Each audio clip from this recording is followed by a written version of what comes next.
am happy to join with you today in what will go down in history as the greatest demonstration for freedom in the history of our nation. I have a dream that my 4 little children will one day live in a nation where they will not be judged by the color of their skin, but by the content of their character. I have a dream today. This program was launched in 2006 in Colombia by the U.S. Embassy with the aim in providing the student population, Afro-Americans and Indigenous, with scholarships along with the help of the University Javeriana. The program gives them the material needed. They can make use of the Word English 3-word book during all the lessons. The lessons are taken on Saturdays from 8 a.m. to 1 p.m. at Javeriana University in the classroom 307 in the building 27. The class is mainly composed by a teacher whose name is Jennifer Cardona and 9 students: Ginari, Luigi, Clarem, Neila, Raymond, Marcela, Diana, Luis, and Lian. Those students enroll in various university courses and degrees such as engineering, psychology, and mass media in different universities from Bogota. With the attendance to the meetings with distinguished leading social justice experts, they are constructing their identities toward a personal empower. It means to gain power to help their communities. They build their identities, improving their communicative abilities, being sensitive about aspects their communities face, sharing opinions and dreams. Those aspects are shown in the activities they perform. That's why my hypothesis is a student response is positive when performing opinion and speech activities.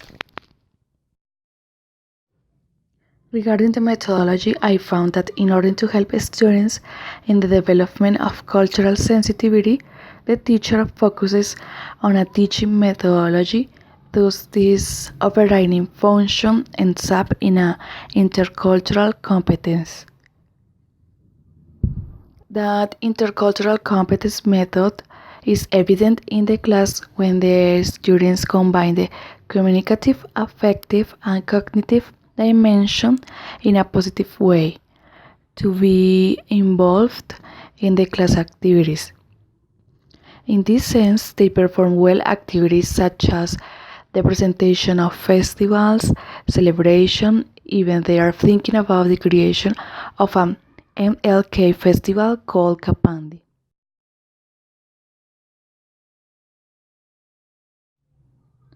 In the performance of those drills, there is a high peak of participation, as well as in opening conversations and debates. In this regard, the communicative approach comes up with a theoretical part which supports those drills.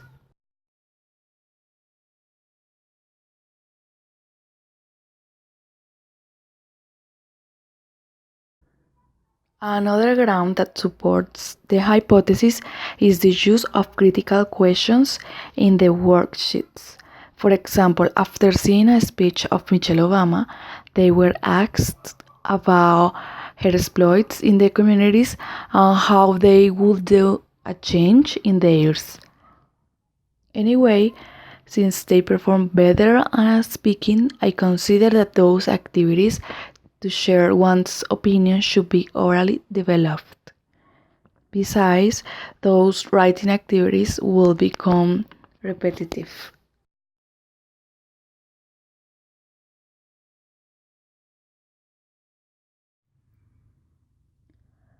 Another ground is the high level of participation in active discussion activities. Those activities, as Vygotsky states, are elementary to master the strategies and make them aware of using learning strategies and learning styles at the same time.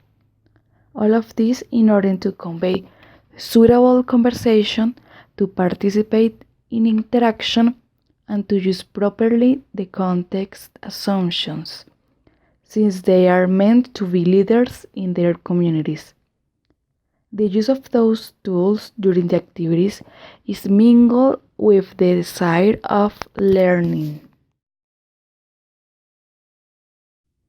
To conclude, it is important to pinpoint that students in the Martin Luther King English program are active when performing speech and opinion related activities.